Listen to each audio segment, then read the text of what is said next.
Merci de votre fidélité, mesdames, messieurs. Bienvenue dans votre émission Opinion. Cette semaine, nous recevons sur ce plateau Monsieur Thierno Alassane Sall. Il est ancien ministre de l'Énergie et du Développement des énergies renouvelables et depuis le 28 octobre 2017, leader du mouvement La République des valeurs. Bienvenue à vous, Monsieur Sall. Bonsoir, Madame Mbacké. Je suis heureux de me retrouver sur votre plateau ce soir pour discuter avec les Sénégalais à travers votre personne. Et je suis particulièrement heureux d'être à Walf, qui est un modèle de média de refus debout pour l'instant, sachant qu'on est dans une situation assez critique. Oui. Ouais. En tout cas, on vous remercie beaucoup d'avoir répondu à notre invitation. Très rapidement, Thierno Alassane Sall, vous êtes ingénieur en télécommunication et en aviation civile. Dans votre carrière, vous avez fait 22 ans à l'ASECNA.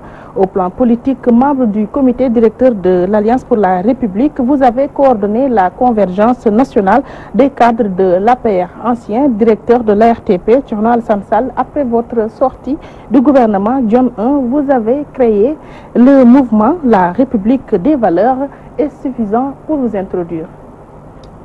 C'est largement suffisant. Je crois que pour la compréhension des téléspectateurs, ça suffit. Merci. Tout d'abord, 9 mois après votre départ du gouvernement, vous faites quoi de vos journées?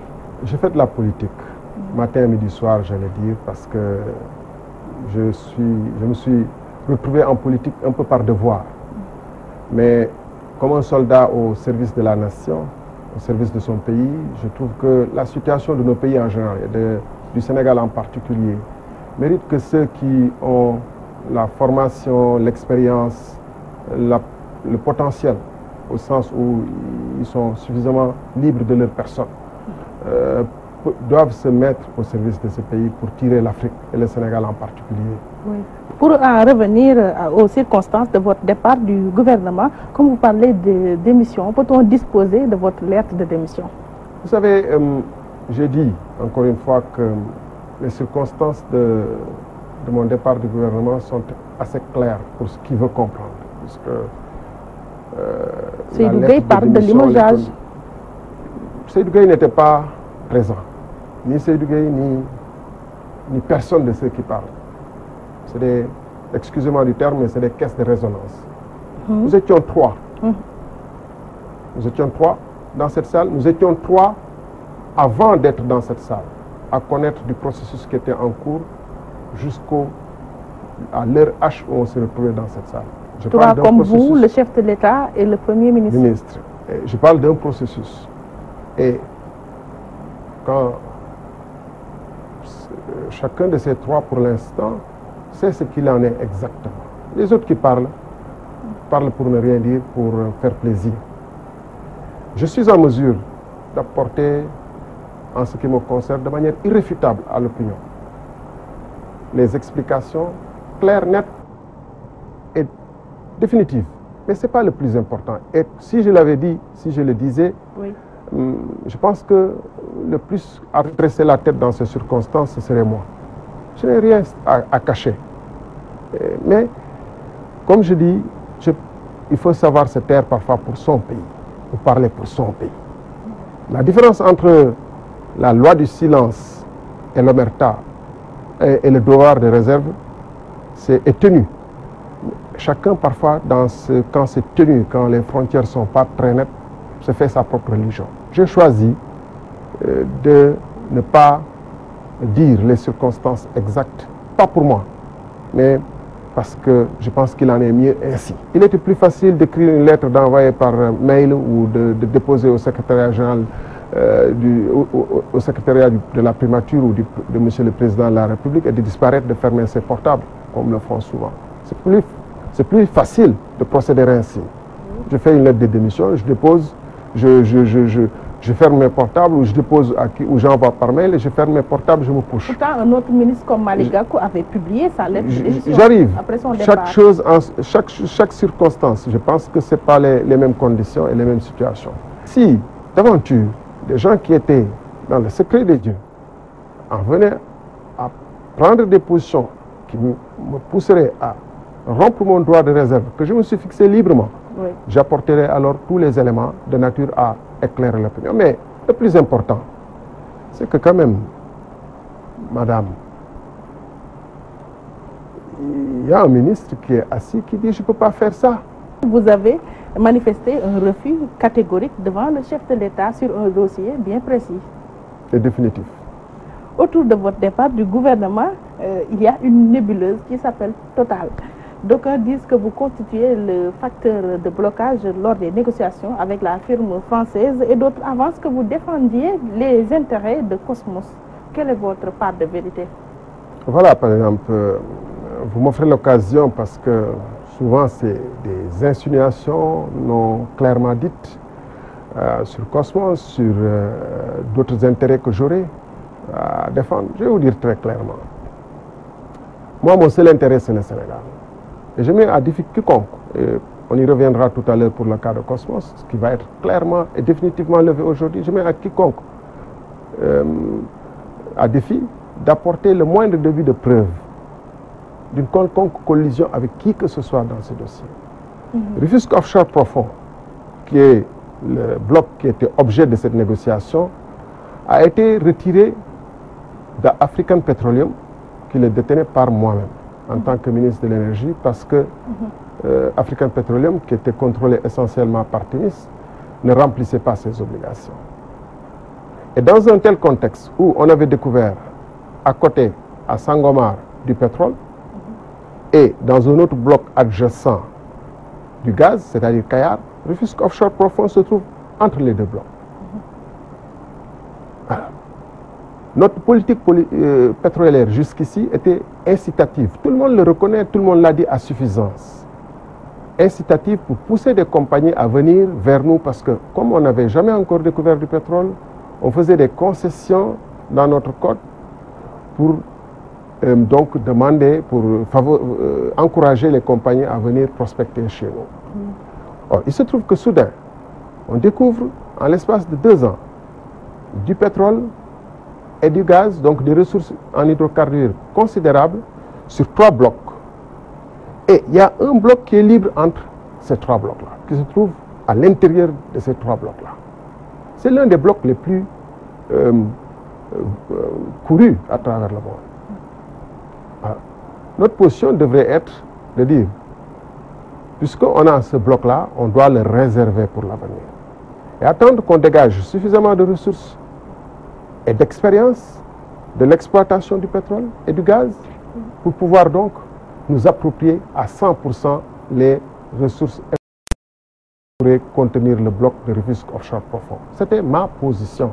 Donc moi, j'étais ni pour Cosmos, ni pour BP, ni pour Total, mais pour le Sénégal.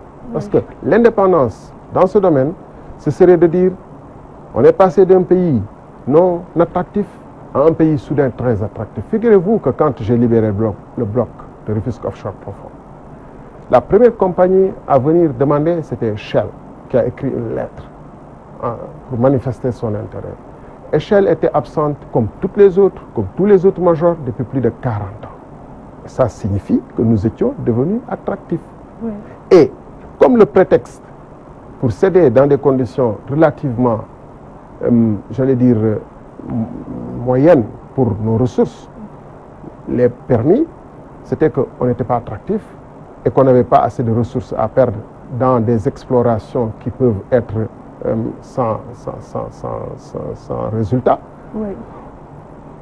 En libérant Rufisque Offshore Profond et en disant qu'en 2022, on aura le pétrole qui va être le premier baril de pétrole et aussi peut-être le premier gaz, on aura suffisamment de ressources. Et dans l'entretemps, Petrosen ainsi que l'ensemble du Sénégal aurait disposé de compétences techniques et de ressources financières pour exploiter celles et ne partager avec personne.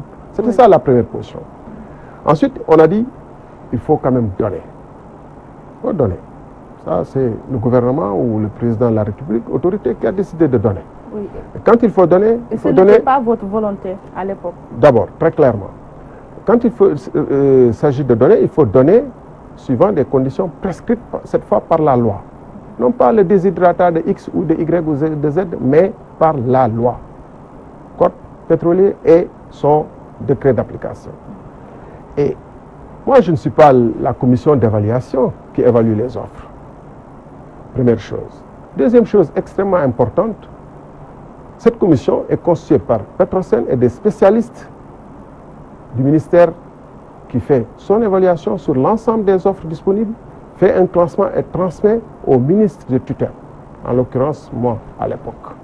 Donc, les documents que j'ai reçus, qui classent les offres, ne sont pas de mon ressort. On ne peut pas m'accuser d'avoir favorisé X ou Y ou Z. Ça également, c'est des insinuations fallacieuses qu'on fait pour dire que Thierno Alassane Sall était pour Cosmos. Mais pourquoi vous aviez récusé Total? Et troisièmement, j'arrive sur ce sujet-là. Oui. Et troisièmement, pour ce qui concerne les amateurs de la diversification, parce que quand je suis sorti du gouvernement, il y a eu une levée de bouclier. Beaucoup de ministres qui ne connaissaient pas le dossier, mais qui sont fait des caisses de résonance, qui ont dit, oui, il fallait diversifier, laisser notre pétrole entre les mains des mêmes. Bien. C'est même qui disent, oublient de dire que Saint-Louis offshore profond, Kayar offshore profond et Rufisque offshore profond étaient entre les mains de qui? De Timis Corporation, compagnie dont je vous laisse apprécier de la capacité technique et des capacités financières. Oui. Et donc, ceux qui ont remis à Timis ces permis sont mal placés pour me parler de diversification. Au contraire, moi, j'ai retiré un des permis à Timis pour remettre à d'autres. Vous savez, là où les gens prennent toutes leurs libertés avec la vérité, c'est quand ils disent que Thierno Sall favorise Cosmos et vous les donnez à Cosmos. Ils font exprès d'omettre que Cosmos était avec BP. Cosmos et BP réunis ont déposé une offre. Et il y avait 5 autres compagnies, dont Total qui a déposé. Pourtant, le directeur marketing et services Total Afrique, Moumar Nguer, a fait savoir que Total joue en Champions League alors que Cosmos compétit en Navetan à Thiès. Voilà ce qui donc participe à enfumer l'opinion d'abord, en disant que c'était Total contre Cosmos. Totalement faux, pour le cas d'espèce, pour emprunter le mot Total et ajouter moi. Totalement faux. Parce que l'offre qui a été faite n'a pas été faite par Cosmos, a été faite par BP et Cosmos.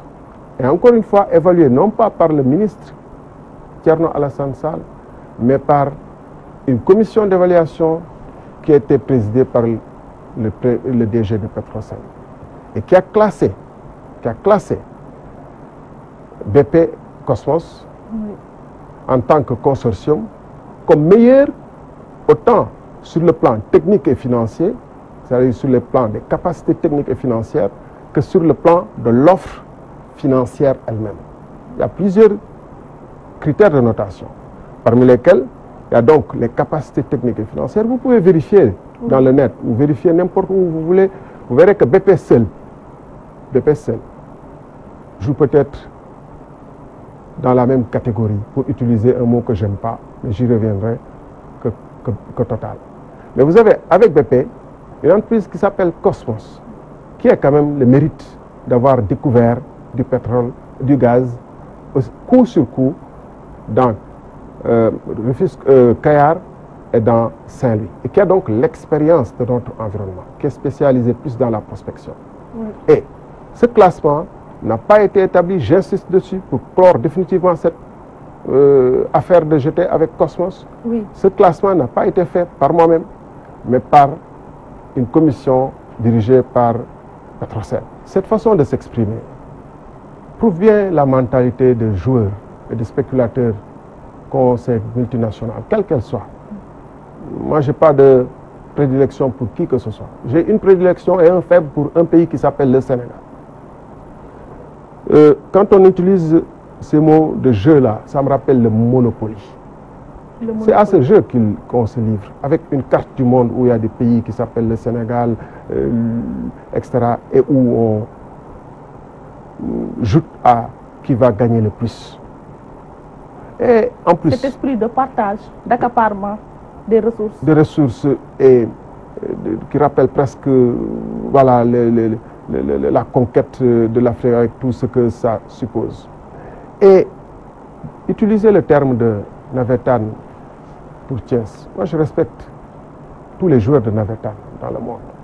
Je respecte tous ces garçons qui tapent dans des ballons dégonflés, faits de bouts de morceaux de tissu, de n'importe quel objet qui leur tombe entre les mains. Je respecte les Navétanes pour avoir effectivement été dans les matchs de Navétane. Et pour voir que les quartiers, c'est le seul lieu où on voit des jeunes filles, des jeunes garçons fusionnés, codiser, veiller, aller pour l'amour de leur quartier, pour l'amour de leur ville, se mobiliser. C'est le seul lieu où ils s'expriment et ils trouvent le plaisir. Et ce plaisir, pour moi, ne se mesure pas en termes de milliards. Parce que Champions League, en réalité, c'est aussi une question de gros sous. Si je comprends bien, c'est Cosmos qui avait gagné à l'époque. Et que le Madame, gouvernement je persiste à a dire signé que avec Total. Je persiste à dire qu'il y avait une offre de BP Cosmos. Cosmos seul n'avait pas fait une offre. BP Cosmos C'était avait un gagné. consortium. Vous en tirerez les conclusions qui vous semblent évidentes. Avant Total, il y a eu l'affaire Petrotim, s'agissant du pétrole. En tant que ministre de l'Énergie, à l'époque, l'affaire Petrotim avait suscité un tollé national, surtout cette procédure de cessation de 30% des parts de Petrotim à Cosmos. En tant que ministre de l'Énergie, il paraît que vous avez eu à bloquer la validation du dossier. Est-ce le cas? Pour l'affaire Petrotim, comme pour ce qui vaut sur le contrat Total, je réponds de la même manière. Si les Sénégalais veulent savoir, ils demandent la commission. Mais oui, parce que, vous savez, autant j'ai dit tout à l'heure, et je suis prêt à dire les conditions de ma démission à large si, parce que c'est personnel. Autant je crois que les nations sont fortes quand elles ont des institutions qui permettent de trancher les débats de fond. Il ne s'agit pas aujourd'hui de la parole de Thierno Sall ou des humeurs de Thierno Alassane Sall contre la parole de X ou de Y. Il s'agit de l'intérêt stratégique du Sénégal. Je peux le dire d'autant plus à l'aise que tout le monde sait que j'ai démissionné, je suis parti suite à une divergence de vue. Donc, cette divergence de vue, je l'acte, je ne la nie pas, je l'assume. Mais j'aurais pu me répandre dans la presse et j'en aurais tiré beaucoup de gloire peut-être à titre personnel. Parce que je n'ai pas à avoir honte de rien de ce que j'ai fait. Oui. Mais le plus important, ce n'est pas les glorioles personnelles. C'est quelles sont les institutions, quels sont les mécanismes à mettre en place pour que, conformément à ce que dit la Constitution, les ressources appartiennent au peuple. Mais dans la manière de procéder, même si ces ressources appartiennent au peuple, la disposition des ressources et comment les utiliser, souvent, c'est décidé par quelques individus qui ne rendent même pas compte au Parlement. Parce que vous voyez les sessions de questions d'actualité, c'est une question, 5 minutes de réponse du ministre, il n'y a souvent pas de relance et on n'en sait même pas plus. Mais aussi, vous avez une part de responsabilité parce qu'en tant que ministre de l'Énergie, vous aviez géré ce dossier de l'affaire Petrotim. Absolument, je crois l'avoir géré en ce qui me concerne du mieux de ce que je pense être les intérêts du Sénégal. Dans ce cas, allez-vous assumer que votre premier départ du gouvernement, on l'avait justifié au plan politique par votre défaite à Thiès lors des élections locales de 2014 devant Idrissa Seck? D'après nos sources, c'est surtout dû au veto que vous avez eu à poser sur un marché qu'on voulait octroyer à l'entrepreneur Baratal, mais aussi à l'attribution de la gestion du centre de contrôle des véhicules automobiles au bureau Veritas, une entreprise française. Est-ce là les vraies raisons? Disons que quand j'étais ministre des Infrastructures, il y a eu effectivement certains différends, j'allais dire. Je ne confirme pas tel ou dossier spécifique. Comme je l'ai dit tout à l'heure, je n'ai pas besoin de m'épancher sur...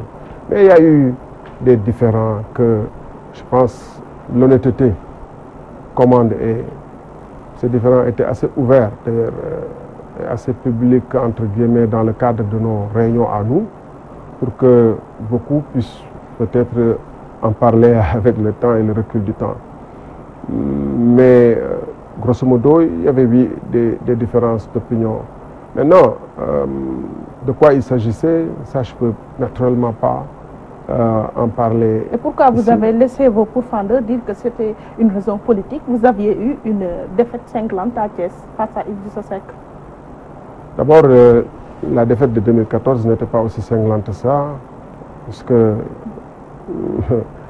on avait eu quand même dans la ville assez de conseils, plus que de par le passé les partis qui avaient beaucoup plus de moyens et de temps que nous n'avaient pu engranger.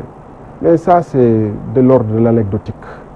Ce qui est important aujourd'hui, c'est que, quels que soient les motifs qui avaient valu mon limogeage, effectivement, à l'époque, j'étais revenu au gouvernement et j'ai essayé de donner le meilleur de moi au service de notre pays. Et je pense qu'on ne peut pas rester que sur les sujets de désaccord, puisqu'il y a eu aussi beaucoup de sujets où on a passionnément essayé d'aider notre pays à avancer dans des domaines particuliers. Oui. Il est vrai maintenant que peut-être rétrospectivement, il y a eu un hiatus fondamental. Je le dis juste pour expliquer et répondre au passage à ceux qui croient que, comme beaucoup le pensent, quand on sort du gouvernement, on est mécontent et on se met à tirer à boulet rouge. Je ne veux pas avoir cette attitude de sembler tirer à boulet rouge sur qui que ce soit. D'ailleurs, souvent par facilité, quand on fait des sorties, qu'on essaie de structurer, on nous dit oui, tel tir à boulet rouge. Non, on essaie de faire des analyses. Si je voulais tirer à boulet rouge, ce serait peut-être sur... Vous ne voulez pas faire feu de tout bois. Maintenant, rétrospectivement, oui. Quand on regarde la situation du pays où on en est aujourd'hui, ce n'est pas pour cela qu'on s'était battu. Thierno Alassane Sall, le marché des lampadaires solaires octroyé à Fonroche, une autre entreprise française, défait la chronique. Au lieu de 110 000 francs, comme le proposent des étudiants sénégalais, l'unité, l'entreprise cède l'unité à plus d'1 million de francs CFA pour 50 000 lampadaires. Pour vous, en tant que ministre des Énergies, ancien ministre des Énergies renouvelables à l'époque et initiateur du projet, comment avez-vous défavorisé les nationaux en faveur de la France? Vous prêchez le faux pour obtenir le vrai. Et j'espère qu'on ne va pas passer une émission politique autour des questions de marché du ministère de l'Énergie et du Développement des Énergies. Oui, mais ça, c'est une question qui défraie la chronique. Oui, mais il y a même un citoyen qui vous a interpellé publiquement. Je vais tenter de répondre, d'autant plus que j'ai été mis en cause dans un poste d'un de vos collègues où un témoin, comme souvent au Sénégal, les témoins anonymes qui n'apportent aucun fait à l'appui de leur thèse, soutient que j'avais fait un classement et que ce classement ne correspondrait pas à l'ordre normal des choses et que ça a été redressé. C'est comme ça que Fonroche a pu être rétabli dans ses droits et gagner le marché. Je dois dire d'abord que ce marché était piloté par l'ANER. Peu de gens savent que le ministère dispose d'agences d'exécution ou sous sa tutelle d'agences d'exécution comme l'ANER, l'Agence nationale des énergies renouvelables, l'ASER pour l'électrification rurale et bien d'autres choses. Et que nous, nous faisons parfois que suivre le processus et valider si ça nous paraît être conforme aux intérêts et aux règles et lois en vigueur ou donner d'autres orientations en prenant en compte bien sûr les directives du président de la République et de monsieur le Premier ministre. Je n'ai pas été l'initiateur de ce marché. J'ai trouvé ce marché-là sur la table, ou ces marchés, qui n'étaient même pas des marchés en fait. C'était des offres spontanées. Parce que quand il s'agit de marché, vous verrez des appels d'offres dans un journal et un processus de classement établi suivant une commission de passation de marché, etc. Il ne s'agit pas de cela. Il s'agissait d'offres qui ont été produites spontanément par des entreprises qui se proposaient de nous aider à éclairer nos rues. Au départ, c'était 15 000 lampadaires, puis constatant quelques difficultés à le passer suivant la loi PPP, on est passé à 50 000 lampadaires. C'était un des problèmes que j'avais, c'est-à-dire l'appréciation du dimensionnement du marché. Oui. Par ailleurs, me semble-t-il, il n'y avait pas d'études suffisantes qui corroboraient l'ensemble des besoins ainsi que tous les contours de cette opération qui quand même mobilisait de nos ressources importantes. C'est pourquoi, contrairement à ce qui a été dit, je n'ai fait aucun classement, je n'ai donné aucune approbation d'aucune sorte à aucune forme de classement que ce soit. Et pour moi, j'avais d'autres opinions là-dessus et je m'en tiens là à ce qui concerne. Mais je n'ai rien à y faire. Et au demeurant, ceux qui veulent, en l'occurrence aussi ici, savoir. Parce qu'on parle quand même dans un pays instruit où il y a des gens qui savent, qui doivent discuter. Quand moi j'ai quitté le ministère le 2 mai 2017, le marché a été attribué au mois de novembre. Non, lors de la visite récente du président français, il me semble que c'était en février. C'est au moins 9 mois. Oui. Alors, à tout le moins, la logique voudrait, même si j'avais par extraordinaire fait un classement, que beaucoup d'autres, que les prix et les conditions soient rafraîchis, parce que les prix et toutes les offres qu'on fait sont valables en général pour 4, 5, 6 mois, oui, pas pour 9 mois. Oui. Donc, vraiment, qu'on me lave de cette histoire-là où je n'ai rien à faire. Et ceux qui désirent des éclaircissements n'ont qu'à aller s'adresser à l'ANER ou autre. Ou à ceux qui ont signé. Mais nous, on va vous interpeller en tant qu'ingénieur de l'aviation. À l'AIBD, vous nous apprenez que l'entreprise turque qui a terminé les travaux n'a pas la compétence en la matière. Non, je n'ai pas mis en doute ses compétences en matière de construction. Oui. Ce que j'ai dit est clair. Je dis que, en ce qui concerne l'attribution de la concession de l'AIBD en tant qu'aéroport, donc à un opérateur appelé LAS, Limak AIBD Souma, je n'ai pas connaissance qu'il y ait eu un appel d'offres avec des cahiers de charges, un cahier de charges précis, conformément aux lois en vigueur dans ce pays. Je n'ai pas connaissance. Première chose. Deuxième chose, j'ai consulté, j'ai fait des recherches. Lima et Soumak, comme beaucoup peuvent le constater, sont venus au Sénégal en tant que constructeurs et ne disposent pas d'expérience dans la gestion aéroportuaire, ce qui est le métier dans lequel ils ont obtenu ce contrat de concession. Alors, on en tire comme conclusion que nos lois n'ont pas été rigoureusement observées en l'occurrence, puisqu'il faut un appel d'offres pour... je n'ai pas connaissance qu'il y ait appel d'offres. Si je me trompe, qu'on me montre le journal ou les publications des avis d'appel d'offres et les conditions de sélection et d'attribution de Souma. Et ça, c'est un de nos gros soucis. Parce que nous avons construit cet aéroport avec notre argent. 314 milliards. J'ai expliqué comment ces 314 milliards ont été mobilisés grâce au 31 décembre 2016. C'est une information que je tire de la presse. Grâce aux ressources tirées de la redevance de développement des infrastructures aéronautiques, RDIA, que chaque passager en partance de Dakar paie quand il se rend à l'extérieur, quels que soient les motifs, même pour des vols religieux. Alors, donc, puisqu'on a mobilisé nos ressources, conformément à nos lois, on doit respecter les procédures en vigueur dans ce pays. Et par ailleurs, j'ai expliqué que derrière le gestionnaire d'aéroport, il y a d'autres opérateurs qui se trouvent dans l'aéroport, le handling, les free shops, etc.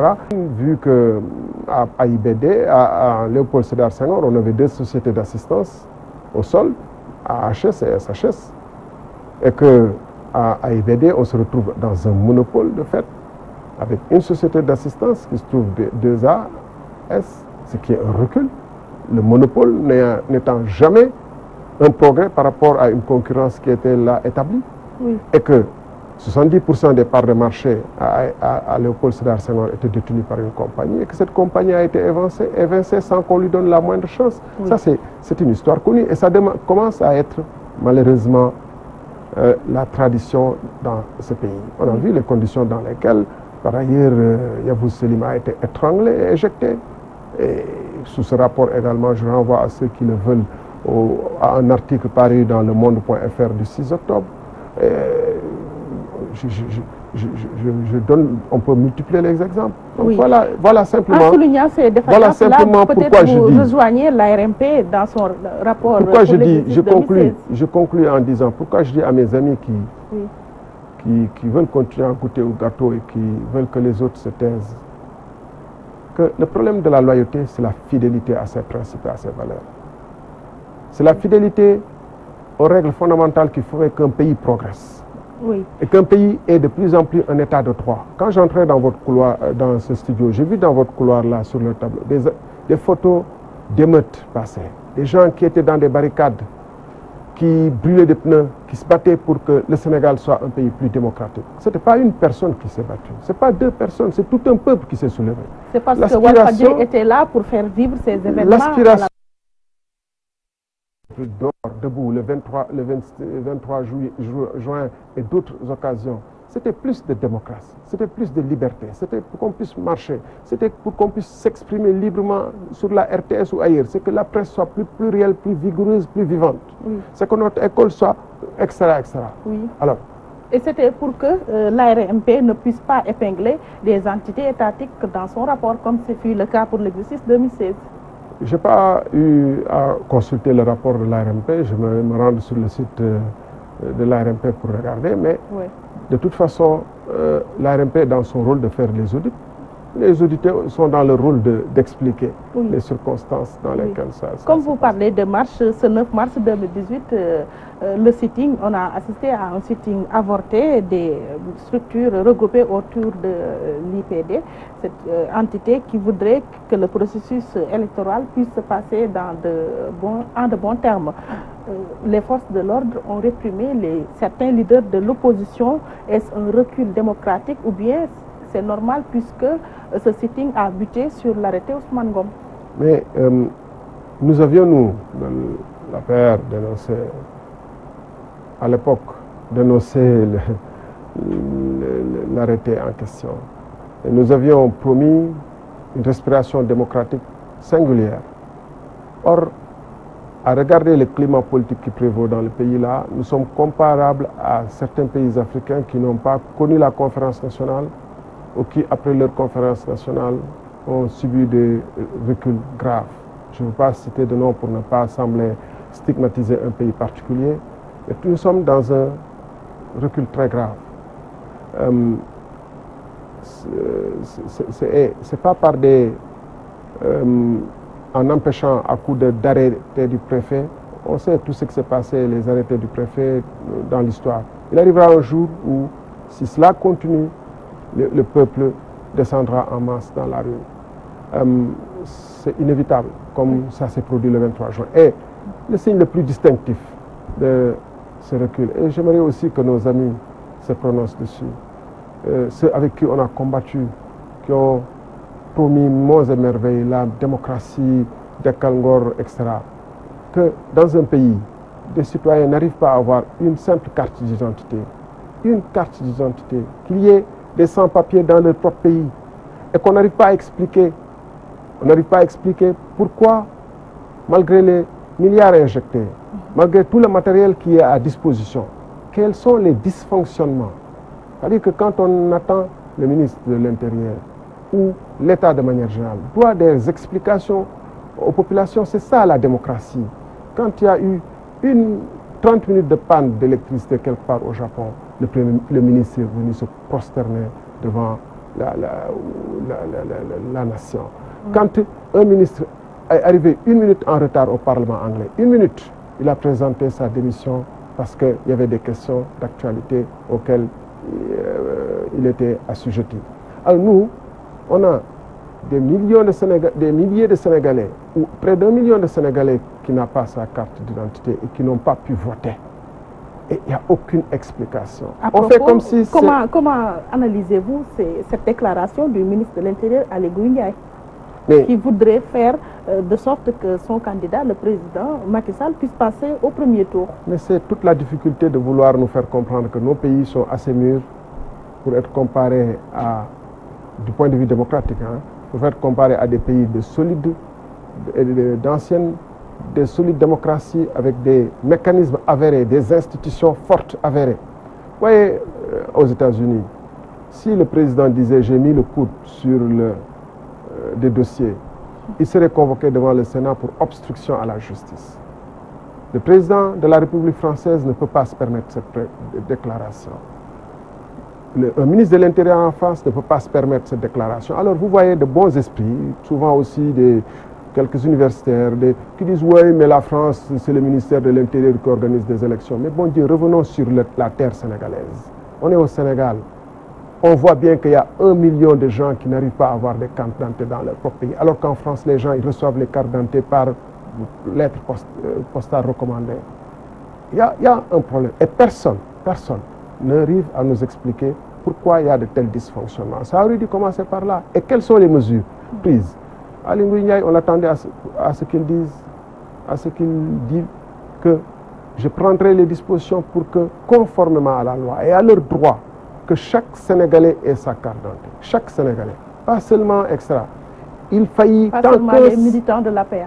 Il faillit tant que un seul Sénégalais qui doit avoir sa carte d'électeur n'arrive pas à avoir sa carte d'électeur, il y a un dysfonctionnement. Quand c'est près d'1 million, ce n'est plus un dysfonctionnement, c'est du sabotage délibéré, surtout que rien n'est pris pour corriger. Et c'est pourquoi je dis souvent, c'est un complot ourdi. Ah oui? Ah oui. Et, madame, on a acheté des ordinateurs, on a acheté des machines pour prélever des empreintes digitales, des appareils photo, on ne les a pas fabriqués, il y a le logiciel.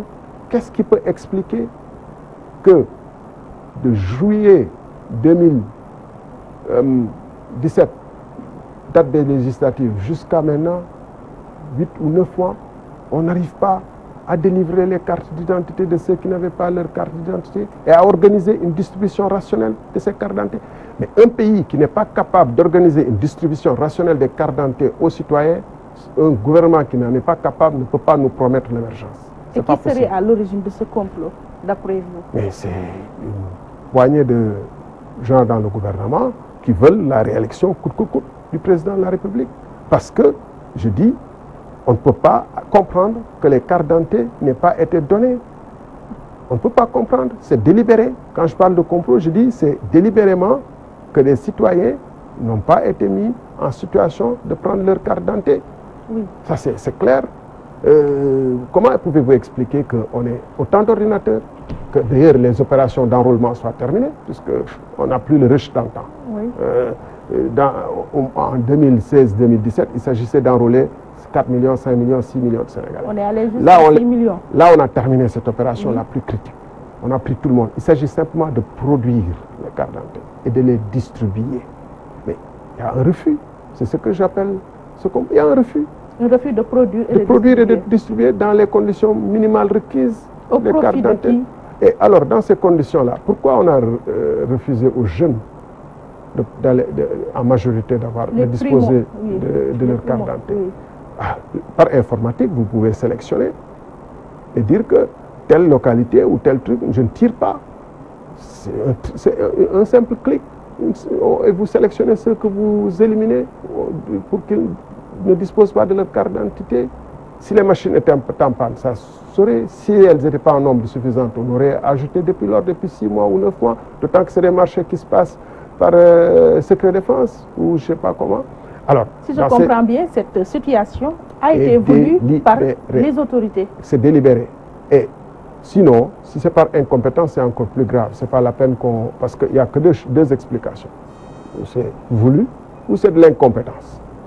En cas d'incompétence, des gens qui ne peuvent pas nous délivrer des cartes d'identité ne doivent pas pouvoir nous parler de Sénégal émergent. Et d'ailleurs, sous ce rapport-là aussi, à boire et à manger. Dans ce contexte, le budget 2018 qui répond aux exigences d'une année sociale est selon vous un pilotage à vue d'inspiration électoraliste. Comment vous l'expliquez? Vous savez, c'est malheureux qu'on prenne d'ailleurs les Sénégalais pour des gens qu'on trompe facilement. Année sociale, ça veut dire quoi? On a un gouvernement qui a fait un mandat pratiquement bientôt et qui devrait délivrer un bilan. À dire, j'avais trouvé le niveau de pauvreté à tel endroit. Je l'ai amélioré, réduit plutôt. Et les Sénégalais sont beaucoup moins pauvres, mieux soignés, mieux habillés, vont plus à l'école. Et voilà les indices qui le prouvent amplement. C'est ça le social. J'avais trouvé le chômage à tel niveau.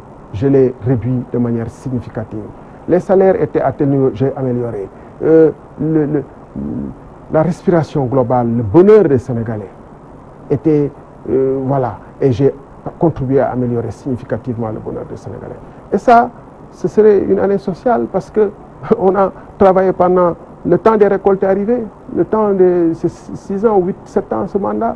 Mais on arrive au moment de délivrer le bilan et de montrer combien de jeunes qui ont eu leur diplôme sont mis dans le marché de l'emploi.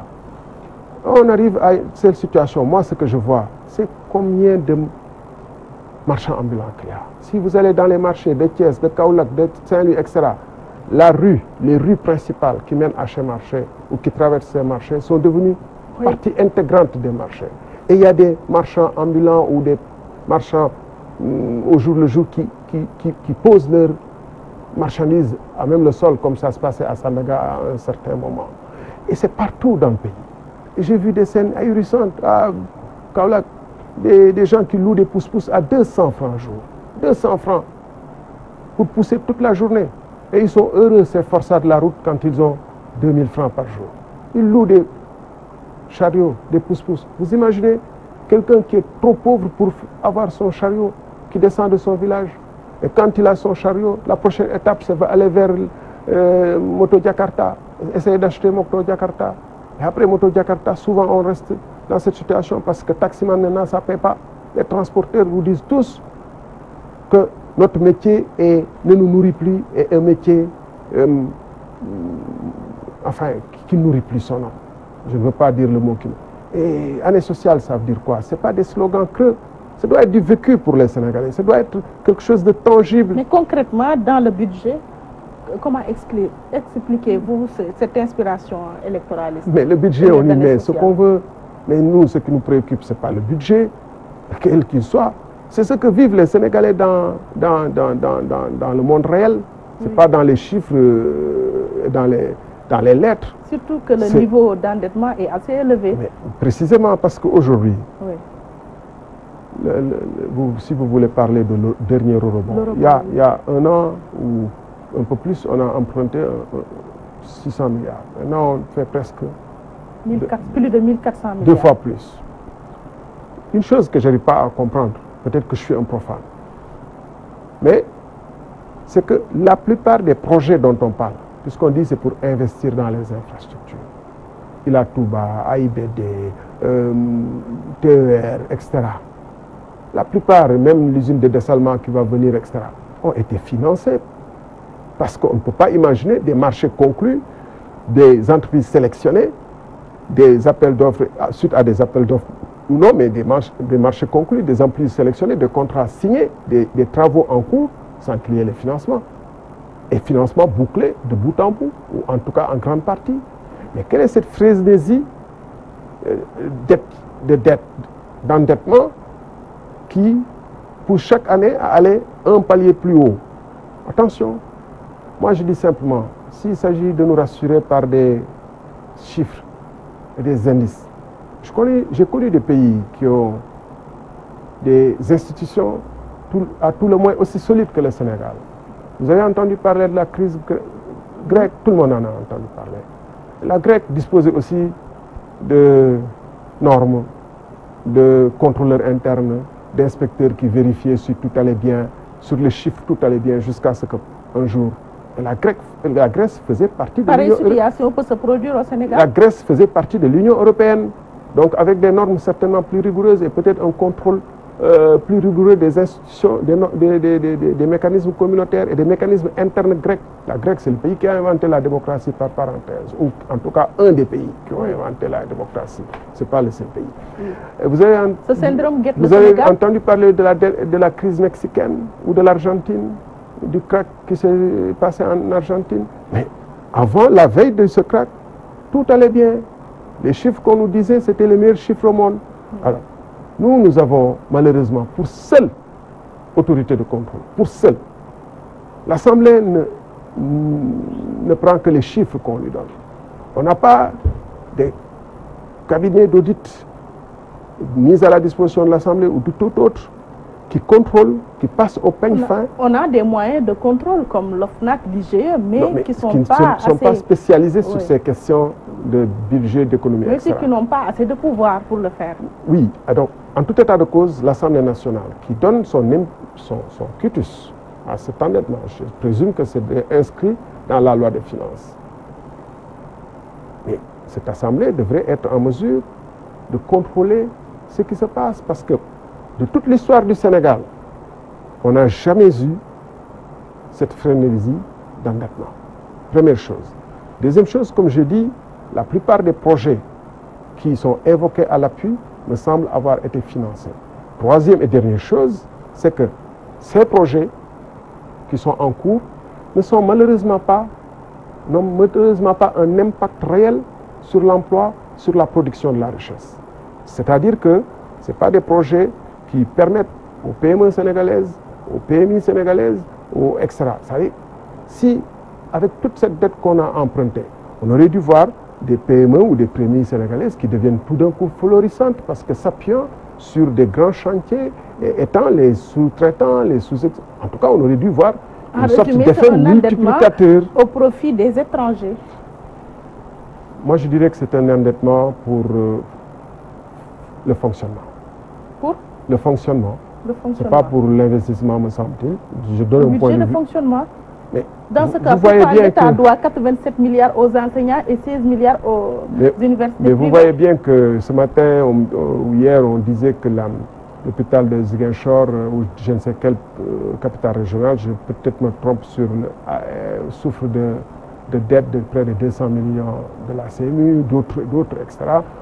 Pourquoi les ordures au moment n'ont pas été payées? Parce qu'il y a un problème réel de capacité. Parce que on a investi pendant 5 ans dans un plan qu'on dit Sénégal émergent, mais qu'un plan Sénégal équipement. On n'a fait qu'équiper le Sénégal. C'est bon d'équiper, mais à condition aussi qu'à côté, soit par l'entreprise, par l'initiative privée, soit par d'autres mécanismes, il y ait des entreprises qui produisent des biens et des services, qui deviennent plus compétitives, qui vendent aux Sénégalais des biens nouveaux, des services nouveaux et qui créent de la richesse. Du temps de Wade, vous, en tant qu'opposant, vous disiez qu'on ne mange pas les routes, encore moins les infrastructures. Mais exactement, les routes peuvent fluidifier l'économie, améliorer notre compétitivité, mais ne créent pas les biens en tant que tels. Oui. Et donc, si on ne crée pas des biens et des services, et donc des salaires, etc., on ne réduit pas la richesse et on ne crée pas des capacités à prélever des impôts, à prélever des taxes pour abonder le budget. Oui. On emprunte, mais en même temps, dans le même processus, on tarit les sources potentielles d'impôts, du simple fait même que les PME sénégalaises, les PMI, etc., n'ont pas accès à ces... Et que cet investissement n'est pas toujours à bon escient. Je vais vous raconter une petite histoire, par exemple, oui, ou deux anecdotes. J'ai été récemment à Diogo, sur invitation d'amis de Diogo. Voilà une zone où on prédit, ils m'ont dit d'ici à Saint-Louis, sur près de 200 km, on produit des cultures maraîchères. Et au moment de la récolte, c'est le bradage des récoltes. Parce que les gens qui sont endettés, qui ont fait de très beaux champs sur plusieurs hectares, de très belles récoltes, n'arrivent pas à stocker. Et il n'y a pas la chaîne pour pouvoir écouler sur le marché. Alors, oui, donc, il y a un problème là.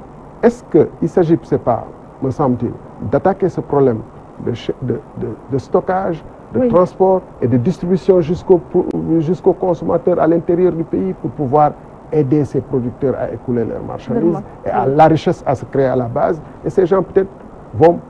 tout ça va permettre de fluidifier un peu mieux l'économie. Dernier exemple. Donc, par parenthèse aussi, à Diogo, on voit une eau incroyable. Je sais pas. Qu'on prendrait pour du jus, pour de la limonade ou pour du jus de carotte. Quand vous voyez le film Eau, Kirène et Eau, et je pense que les autorités devraient aller faire un tour. Oui, mais très rapidement, notre temps est épuisé. Je terminerai sur Guet-Ndar, notre fameuse brèche de Guet-Ndar. Voilà aussi une brèche. On a attendu tranquillement que des aides extérieures viennent nous donner les moyens de financer. Pourtant, on a mobilisé, par exemple, je disais sur le centre international à Bidouf, on a mobilisé au moins 30 à 40 milliards pour faire ce centre.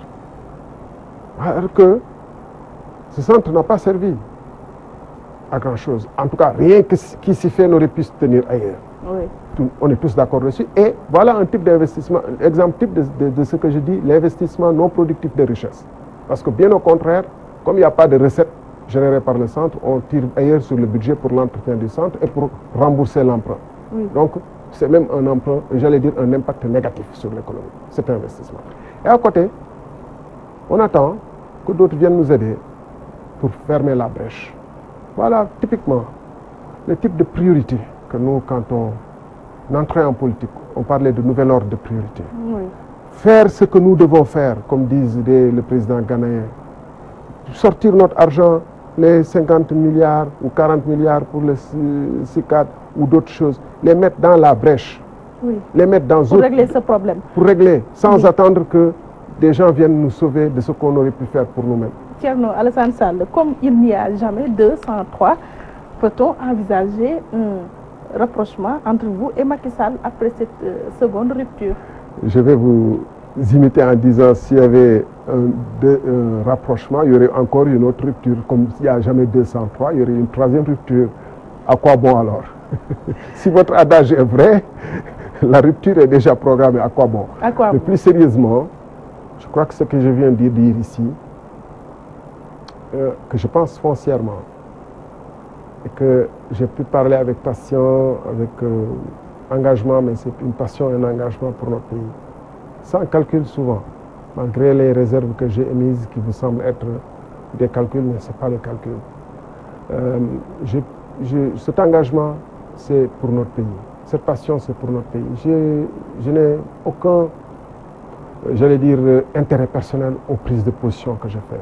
Oui. Et je pense aussi qu'on n'a pas le droit, oui, parmi les valeurs qu'on défend, de créer à chaque alternance des confusions terribles au point où les Sénégalais et les jeunes croient qu'il n'y a plus d'hommes politiques. Oui, et pour terminer, en quittant l'Alliance pour la République, vous avez mis sur pied la République des valeurs. Pourquoi? Oui, justement, j'étais en train d'expliquer que quand vous rencontrez les Sénégalais, ils vous disent que tous les politiciens sont pareils. Sénégalais, on ne peut pas construire une nation sans la foi et l'engagement des citoyens en cette nation et sans un esprit de sacrifice. Oui. Or, cet esprit est définitivement perdu. Les Sénégalais croient que personne ne peut se sacrifier pour ce pays et que très peu de politiciens tiennent les promesses qu'ils énoncent en chaque circonstance. Parce que précisément, non seulement mais dans les rangs de l'APR, vous nous aviez non seulement il y a eu des reniements importants. Proposé des Kalngor en 2009. Oui, mais non seulement il y a eu des reniements importants, mais il y a cette transhumance qui vient dire que finalement, ce n'est qu'un jeu de dupes entre hommes politiques qui veulent toujours être au festin. Et c'est pourquoi la République des valeurs dit que ce n'est pas seulement les projets politiques qui font la différence. Ce n'est pas seulement les propositions pertinentes ou les plans extra. C'est d'abord, avant tout, le sens de l'honneur, le sens de la dignité, le sens de la parole donnée. Les Britanniques vous disent que nous n'avons peut-être pas une constitution écrite, mais nous avons le sens du gentleman. Être gentleman, savoir que quand on a, comme ce ministre qui a eu 1 minute de retard et qui veut démissionner, quand on a des normes qui sont supérieures à nous, quand on demande à un soldat de la République de servir sous le soleil, de vous présenter les honneurs, d'aller au front parce que vous l'avez demandé, et d'avoir le sens de l'honneur et de la dignité. Quand on demande aux médecins, comme je le disais tout à l'heure, de prendre des risques énormes pour leur santé quand il y a des épidémies meurtrières, eh bien, on doit soi-même donner l'exemple d'abnégation et de sacrifice en toutes circonstances. Aujourd'hui, malheureusement, le pays entier pense que les politiciens sont des caisses, des distributeurs automatiques de biens, des mallettes qui se promènent. Et c'est pourquoi, me semble-t-il, ce pacte républicain qui est à la base des sociétés, c'est ce qu'on attend ce pacte qui s'est brisé et qui fait que beaucoup, le monde enseignant, les médecins, beaucoup disent mais pourquoi on va accepter éternellement de se sacrifier dans des endroits improbables du pays où il n'y a ni eau, électricité, pour des salaires alors que ceux-là même qui devaient donner l'exemple se mettent plein les poches et sont à l'aise. Et c'est ce pacte républicain qu'on doit reconstruire, qui fasse que, comme je dis souvent, moi j'ai eu des instituteurs qui ne gagnaient pas grand-chose, des médecins qui ne gagnaient pas grand-chose, mais aussi des ministres et des colonels et des magistrats qui ne gagnaient pas grand-chose, mais qui se disent que ce pays est à construire. Et nous faisons partie de l'élite. Et c'est un honneur de faire partie de l'élite de notre pays. C'est un honneur d'avoir réussi des études, d'être un haut magistrat, un proviseur de lycée, comme notre proviseur qui ne gagnait pas grand-chose, mais qui était devant la porte à 8h moins 5, qui l'a fermé à 8h05. On l'avait affublé d'un sobriquet et qui disait que, et qui était là, comme une sentinelle, pour veiller sur nous et pour veiller à ce que son lycée soit parmi les meilleurs lycées du Sénégal. Et il n'avait pas grand-chose, parce qu'il y croyait.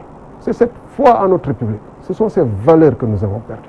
Et c'est ce que nous entendons d'abord et avant tout restaurer. Que les hommes politiques soient irréprochables sous bien de rapports, notamment par rapport aux valeurs. Est-ce à dire que vous serez candidat à la présidentielle de 2019? Je dis souvent que je ne suis pas... La République des valeurs n'est pas le seul mouvement qui, heureusement, croit à ces valeurs. Il y a quelques amis avec qui on est en discussion. Et de toute façon, le courant de valeurs qu'on défend, d'une manière ou d'une autre, sera représenté. Par qui, comment, les jours et les semaines à venir le montreront et nous y travaillons ardemment. Je vous remercie, Thierno Alassane Sall. Je rappelle que vous êtes ancien ministre de l'Énergie et du Développement des énergies renouvelables, mais aussi leader du mouvement La République des valeurs. On s'entretenait dans l'émission Opinion sur Walfadjri. Merci. C'est le plaisir pour moi et j'espère qu'on se retrouvera bientôt. Inch'Allah. On l'espère. Merci à nos auditeurs et téléspectateurs qui nous ont prêté attention. Grand merci à Cheikh Ahmed Tidiane Diop qui, d'une main experte, a réalisé cette émission au plan technique. Merci à Oustaz Hassan Diouf pour la coordination. Excellente semaine à vous. Rendez-vous la semaine prochaine, Inch'Allah.